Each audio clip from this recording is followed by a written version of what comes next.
Bon les amis, s'il y a bien un groupe qui m'a énormément influencé ces 10 dernières années, c'est bien celui-là. Je parle bien sûr de The Pretty Reckless. Très franchement, si en 2008 on m'avait dit que cette nana de Gossip Girl allait devenir une icône du rock, je l'aurais pas cru. Je vous aurais même ri au nez tellement j'ai détesté cette série. Yeah, and he goes to York. It's practically public school. Aujourd'hui, je vais vous raconter le parcours de ce groupe avec une discographie sans faute.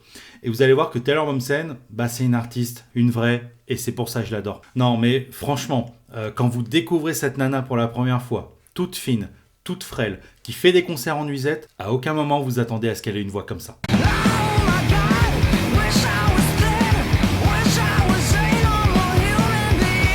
Alors avant de passer à la suite, je vous rappelle que mon nouvel album Inhumanoid est disponible sur toutes les plateformes digitales depuis le 8 juillet dernier. Et donc si vous souhaitez l'écouter après cette vidéo, je vous invite à cliquer sur le premier lien dans la description. Voilà, c'est tout pour la pub, c'est promis. The Pretty Reckless, c'est un groupe de rock américain, donc formé à New York en 2009. La formation initiale comprenait Taylor Momsen au chant et à la guitare rythmique, John Secolo à la guitare, Matt Charley à la basse et Nick Carbone à la batterie. Taylor Momsen, donc, elle est connue pour son rôle dans Gossip Girl et à l'époque, elle avait décidé de mettre un terme à sa carrière d'actrice pour se lancer dans la musique, à la grande surprise de tout le monde. Le groupe a rapidement signé avec Interscope Records et a sorti donc son premier EP. C'est lors de cette période que Momsen a rencontré le producteur Kato Kandwala et le guitariste Ben Phillips qui deviendront des éléments clés du groupe The Pretty Reckless. Ensemble, ils ont commencé à écrire des chansons qui allaient définir le son unique du groupe, mélangeant du rock pur et des influences grunge. Le groupe a joué son premier concert le 5 mai 2009 à The Annex à New York. Après quelques changements de line-up, le groupe a finalement trouvé sa formation actuelle avec Taylor Momsen, Ben Phillips, Mark Damon et Jamie Perkins. Et le line-up n'a d'ailleurs jamais changé depuis.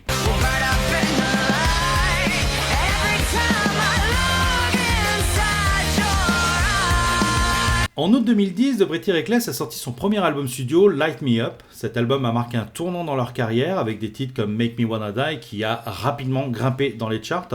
D'autres titres comme Miss Nothing et Just Tonight ont confirmé le talent du groupe pour créer des mélodies qui, très franchement, restent en tête. Pour tout vous dire, la première fois que j'ai découvert cet album, je l'ai écouté 3 fois de suite. Light Me Up, c'est devenu une pierre angulaire de leur carrière qui a ouvert la voie à un début de reconnaissance internationale. Et le groupe a d'ailleurs sorti plusieurs clips pour promouvoir le single, ce qui leur a permis de gagner en visibilité sur la scène musicale mondiale.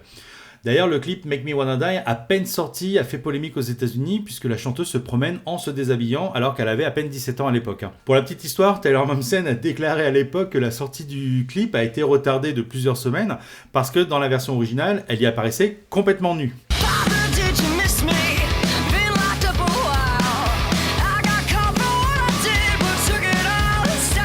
Après le succès de Light Me Up, The Pretty Reckless a continué sur sa lancée avec la sortie de l'EP Hit Me Like a Man en 2012. Mais c'est avec leur deuxième album studio, Going to Hell, sorti en 2014, que le groupe a véritablement explosé. C'est d'ailleurs cet album, et plus particulièrement le clip de Heaven Knows, qui m'a fait découvrir et aimer ce groupe.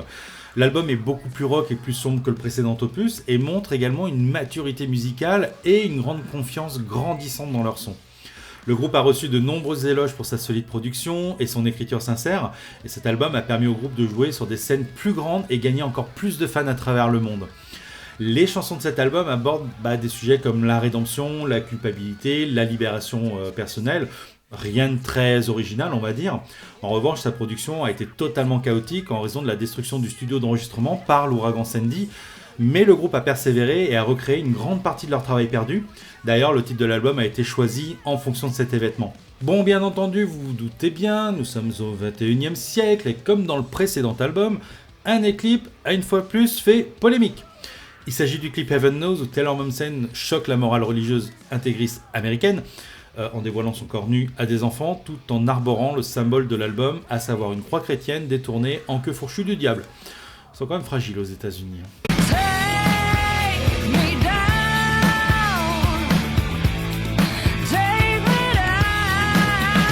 Le troisième album du groupe, Who You're Selling For, sort en 2016. Et à ce jour, c'est mon album préféré du groupe parce que c'est un véritable ovni dans leur discographie. C'est un album qui mélange plusieurs genres musicaux, du rock, du blues et de la soul. Et le single Take Me Down est devenu leur 4e numéro 1 sur les charts rock américains. Cet album explore de nouveaux thèmes comme la vente de son âme pour le succès et la nostalgie de la vie avant la célébrité. We Are Selling For est également salué pour sa diversité musicale et sa capacité à mélanger différents genres tout en conservant le son unique de The Pretty Reckless. Les critiques ont noté l'évolution du groupe et leur capacité à se réinventer tout en restant fidèles à leurs racines rock. Toutes les chansons de l'album ont été une fois de plus signées par le duo Mommsen Phillips et franchement, il y a vraiment des titres qui m'ont marqué. Déjà, l'album commence par un court piano-voix qui donne encore des frissons aujourd'hui quand je l'écoute. On a aussi le titre Oh My God qui rappelle beaucoup le son de Motörhead et également de Nirvana, mais également le titre Mad Love que j'ai adoré d'ailleurs et qui a été écrit quelques jours après la mort de David Bowie. On a vraiment un album qui contraste avec les deux précédents et c'est à la fois une grosse prise de risque dans le sens où ça peut perturber les fans arrivés avec le deuxième album et une nouvelle opportunité de séduire un tout nouveau public. En tous les cas, cet album confirme la position du groupe sur la scène musicale internationale et également sur la scène musicale rock aux États-Unis. Mais vous allez voir, dans le prochain chapitre, malheureusement, le ciel commence à sérieusement s'assombrir pour Taylor Momsen.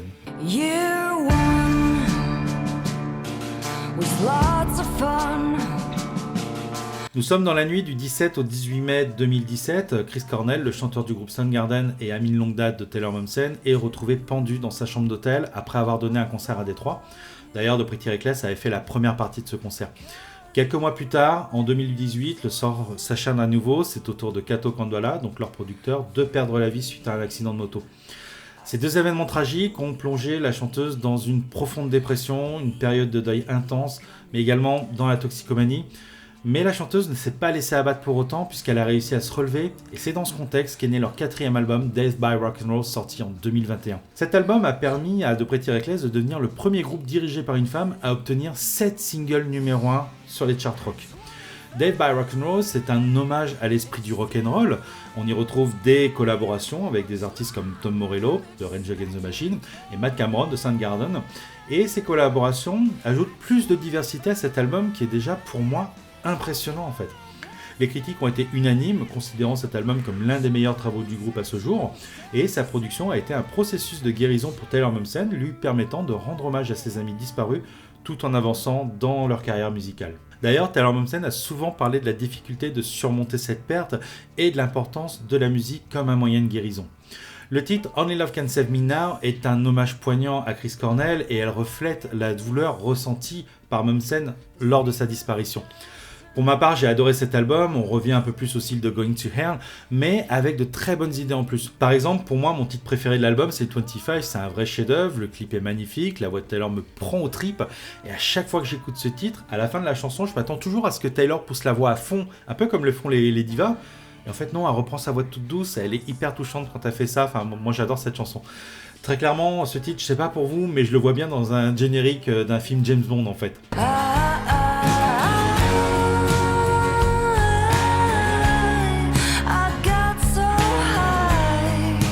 Un an après Death by Rock'n'Roll, oh, mon anglais il est parfait, The Pretty Reckless a sorti une compilation intitulée All the Words. Cet album propose des versions acoustiques et remixées de leurs morceaux précédents, ainsi que quelques nouvelles chansons. On commence par un remix de Got So High, une ballade délicate aux touches d'électro et à la voix fantomatique de Taylor Momsen. Les versions acoustiques de 25, Only Love Can Save Me Now et Death by Rock'n'Roll mettent en avant le timbre tantôt grave et délicat, tantôt puissant de Momsen, accompagné simplement d'un piano ou d'une guitare. Bref, cet album c'est une compilation, mais plus destinée aux fans absolus de The Pretty Reckless, qui offre des morceaux acoustiques et quelques nouvelles chansons qui rendent hommage à leurs influences musicales variées. Bien que les nouveaux morceaux soient pas forcément révolutionnaires, ils montrent quand même la capacité du groupe à inviter d'autres musiciens talentueux et à expérimenter différents styles.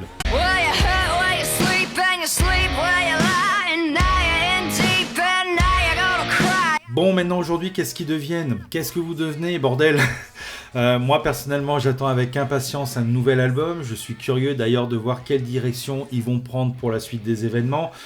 D'ailleurs j'ai même vu plusieurs publications sur leur compte Instagram qui laissent penser qu'il y a quelques passages en studio depuis quelques semaines. Maintenant, The Pretty Reckless, c'est aussi surtout un groupe de scènes qui sont parcourus le monde entier, donc jouant dans des festivals et ouvrant des groupes légendaires comme Evanescence et Guns N' Roses. Le groupe a également collaboré avec d'autres artistes de renom comme Soundgarden et Rage Against the Machine. Leur tournée Going to Hell et la plus récente Death by Rock'n'Roll Tour ont montré leur capacité à se réinventer et à maintenir une énergie constante sur scène. Et actuellement, au moment où je tourne cette vidéo, le groupe assure la première partie d'ACDC lors de leur tournée européenne. D'ailleurs, Taylor a partagé son enthousiasme pour cette opportunité incroyable en expliquant comment un membre du groupe a presque eu un accident de voiture en apprenant la nouvelle. Faites gaffe les gars quand même. Jouer en première partie d'ACDC, c'est une expérience intimidante mais exaltante pour le groupe et les fans ont réagi positivement à cette annonce.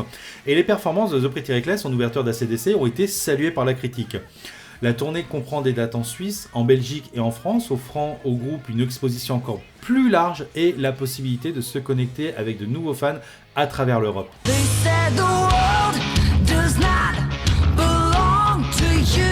Pendant plusieurs années, j'ai connu des phases de dépression, des phases où tout allait bien, d'autres où je me sentais complètement vide à l'intérieur. Et la musique de The Pretty Reckless a eu l'effet d'un pansement sur les blessures de l'âme. Et systématiquement, quand je vais pas bien ou quand je suis un peu perdu en tant qu'artiste, écouter un album de ce groupe et regarder leurs clips sur YouTube, quelque part ça me rebooste immédiatement. C'est rare les groupes comme ça qui me font cet effet. Il y a aussi Hailstorm, il y a aussi Dead Sahara, il y a aussi Evanescence. D'ailleurs, je vais même prochainement parler de ces 3 groupes sur cette chaîne. The Pretty Reckless a eu un impact profond également sur la scène rock et sur moi en tant que musicien. Et très franchement, si vous les connaissez pas encore, je vous encourage vivement à écouter leurs albums et à les découvrir par vous-même parce que pour moi, c'est l'un des plus grands groupes de rock actuels.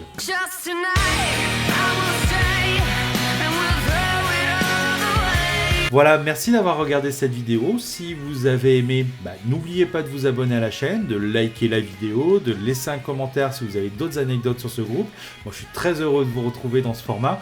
N'oubliez pas également d'aller faire un petit tour pour écouter quelques titres de mon nouvel album, sorti le 8 juillet dernier, qui s'appelle Inhumanoid.